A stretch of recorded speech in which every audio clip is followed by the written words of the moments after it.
ਪਾਕਿਸਤਾਨ 'ਚ ਪੰਜਾਬੀ ਕੌਮ ਪ੍ਰਸਤਾਂ ਦੇ ਸਭ ਤੋਂ ਵੱਡੇ ਨੈਟਵਰਕ ਪੰਜਾਬੀ ਨੈਸ਼ਨਲਿਸਟ ਫੋਰਮ ਵੱਲੋਂ जी आया।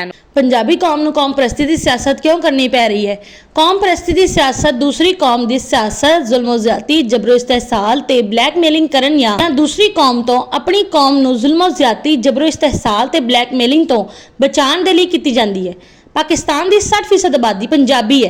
कश्मीरी हिंदू डेरावाली का शुमार पंजाबी कौम च हुंदा, जबकि 40% आबादी स्मार्ट, ब्राहवी, गिलगिती, बल्तिस्तानी, कोहिस्तानी, चित्राली, सवाती, गुजराती, राजस्थानी, पठान, बलोच, हिंदुस्तानी मुहाजरा दी है। स्मार्ट, ब्राहवी, गिलगिती, बल्तिस्तानी, कोहिस्तानी, चित्राली, सवाती, गुजराती, राजस्थानी दे नाल पंजाबी कौम के मरासम ठीक ने, लेकिन पंजाबी कौम के पठान, बलोच, हिंदुस्तानी मुहाजरा ते जनूबी पंजाब ते दीही सिंध दे अरबी निजात दे नाल ताल्लुकात ठीक नहीं ने।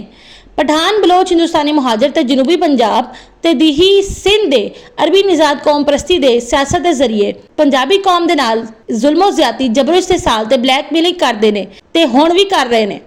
इसलिए हुण पठाना, बलोचा, हिंदुस्तानी मुहाजरा ते जनूबी पंजाब ते दीही सिंध दे अरबी निजातां दे जुल्मो ज्यादती जबरो इस्तेहसाल ते ब्लैकमेलिंग तो अपनी कौम नूं बचाने दे लई पंजाबी कौम नूं भी हुण कौम परस्ती की सियासत करनी पै रही है।